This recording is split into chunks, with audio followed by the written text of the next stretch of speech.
Welcome into Vandy on SI. I'm Joey Dwyer here with Graham Bacco, Dylan Tovitz from the set of College Game Day. Guys, we've ditched the brick wall this week.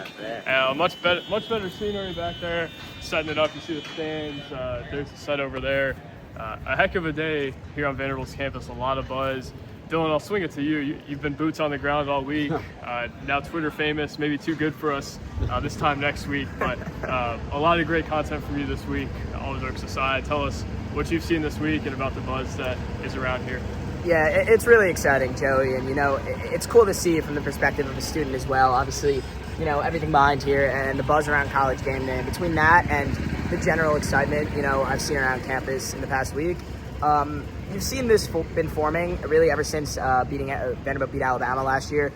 You've seen this kind of sense of hope, this belief in a program forming, but seeing it really come to fruition this week has been a pretty rewarding experience from a student perspective, and then from a reporter perspective, it's also been really generally you see this shift in kind of attitude. And I was telling these guys a story the other day. I was in the lunch line, and someone put their name down as Pavia for lunch, and like the lady at lunch was calling Pavia, and it's stories like that again and again, where genuinely all students could talk about is football and game day and the kick. We obviously talked about a lot about the Brock Taylor kicking clinic yesterday. Just a lot of great stuff and a ton of excitement, and I'm excited to see kind of how the students and how the fan base responds on Saturday between game day and then obviously the game itself, guys. There was some good kicking from what we heard. There was some good kicking. I was thoroughly impressed, as was Clark Lee and I believe Brock Taylor as well.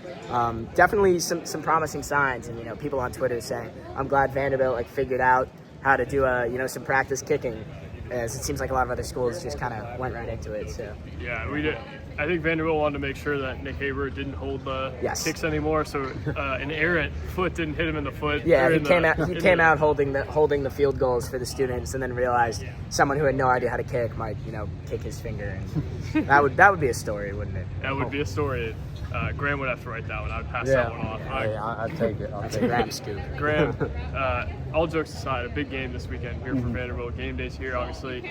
We've spoken about the buzz, but contextualize this game for Vanderbilt football and just how impactful this could be if they go win this weekend. I mean, it's incredibly impactful. I mean, in a 12-team expanded playoff, this is a type of game, probably the perfect type of matchup that you want to see, because the winner of this game is very likely going to have an inside track to that 9, 10, maybe 11 spot in the college football playoff.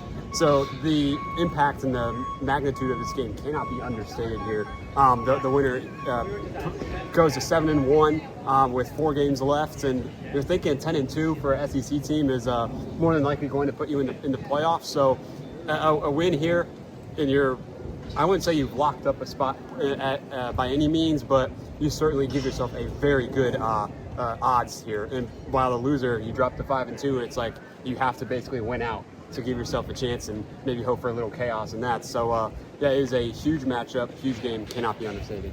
We spoke about it on Monday. They can win this game. They're favorites. It's not a college football Saturday where Vanderbilt's the story because of what Vanderbilt's done in the past and the story that they are. They're a story because they can legitimately, like Graham said, elevate themselves into a college football playoff team. We got Kirk Herbstreit and Reese Davis tomorrow, and I think they'll tell us the same thing. Vanderbilt has a chance to go win on Saturday, and it's a big deal because that's a reality here. Yeah, and I'm glad you pointed it out because, like you said, Joey, this isn't College Game Day coming because Diego Pavia is a great story, and he's very well spoken and outspoken, and it's not College Game Day coming because we're in Nashville, and Nashville's a destination city. Do those things have an impact? Of course. Will they add to the experience? Of course. But in a vacuum, Vanderbilt and Missouri, these two teams have earned the right to have College Game Day here, just purely because of how they've played. And you guys have talked about it, so I won't repeat you, but it's a massive game, and it's a game that Vanderbilt's ranked number 10 in the nation. They could win. Some would even argue they should win, but obviously they're going to go out there and play a really, really strong game and a great brand of football. And I think there's a lot of external noise for sure with all the game day stuff.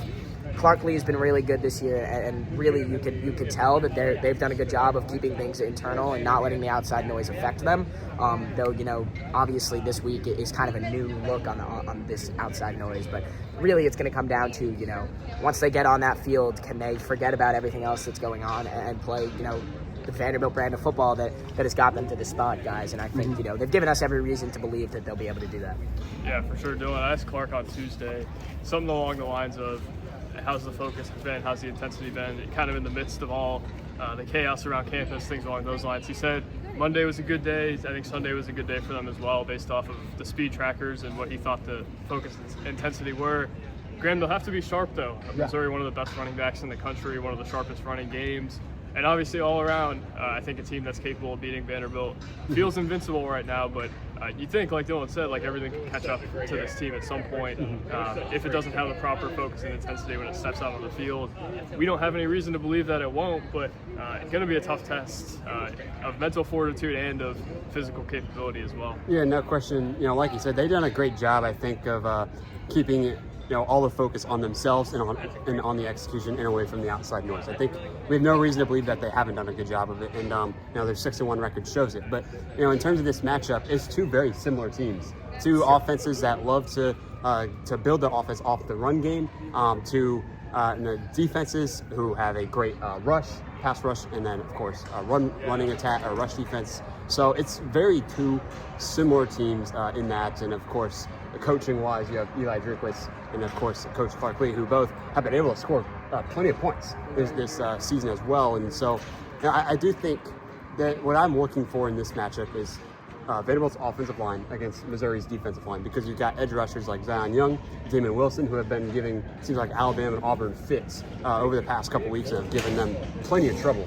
And so I think for Vanderbilt's offensive line, they need to hold up, or else there's going to be a lot of pressure on Pavia to get the ball out quick and avoid sacks.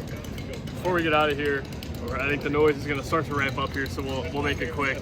Clark Lee, Eli Drinkwitz, both guys who kind of intentionally built this thing in a similar way. They've started to get more NIL to back them. They started to get better results.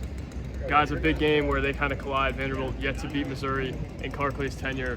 A heck of a weekend for it to possibly do it, but man, for the next couple of days, we're going to bask in being able to cover College Game Day. We're here. We'll be here tomorrow and then Saturday morning as well. We'll have you covered at Vandy on SI. I'm Joey Dwyer. He's Dylan Tovitz, Graham Bacco from Wyatt Lawn. Wyatt Lawn. We believe we'll get the guest picker this afternoon. A big couple of days of news here on Vanderbilt's campus. For Vandy on SI, God bless. Peace. We'll talk soon.